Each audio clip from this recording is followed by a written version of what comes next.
morning, it's Wednesday the 14th of January and this is your ETX Capital Daily Market Bite. US stocks closed lower yesterday, another volatile trading session.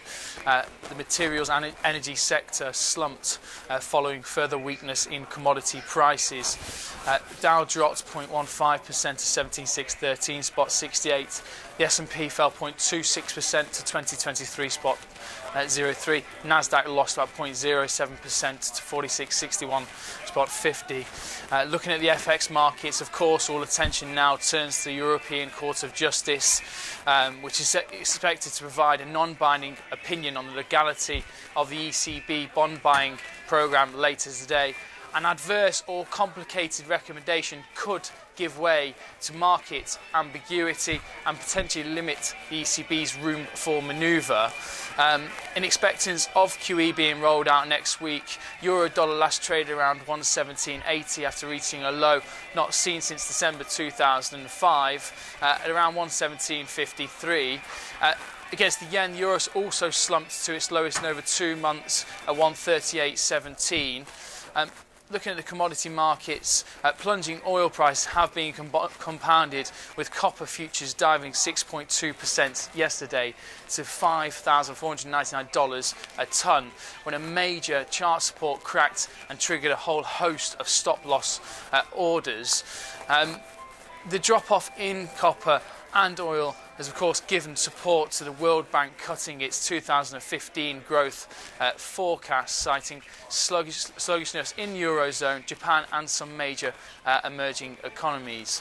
So far this week, Brent has lost 7%, US crude slightly less at just 5%.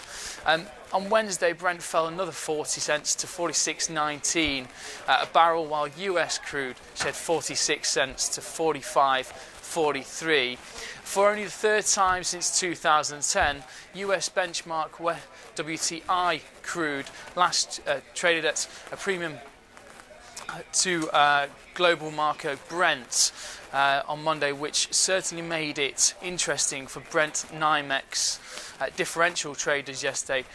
The reason that it is being cited for this intervention at the moment is the lucrative but temporary appeal of buying US crude for storage in Oklahoma oil tanks.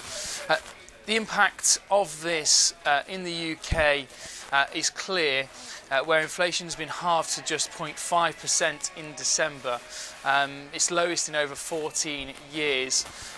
Gold was slightly off at $12.30 an ounce on Wednesday after touching a 3-month peak. Looking at the equity markets now, I am going to focus on the copper markets. This major drop-off in copper has led to some major FTSE 100 shares, of course, trading down. Kazami's off 10.5% to 207 spot 6. BHP off 4.313% to 1300, and Antofagasta off 10.5% to 640. So it's really ugly out there at the moment, and that's why the FTSE is also tracking down. Data today, we have retail sales coming out of the States, expected around 0.2%, that's at 130. Bank of England Mark Carney speaks, due to testify on the financial stability report around 5 to 3 this afternoon in the UK. Then we have US crude oil inventories, expected about 0.2% at 3 o'clock this afternoon.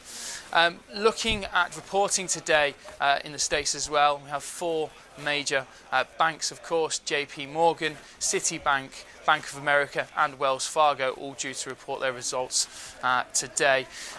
At the open, we have the DAX at 98.20, the FTSE at 64.64 and the CAC at 42.25.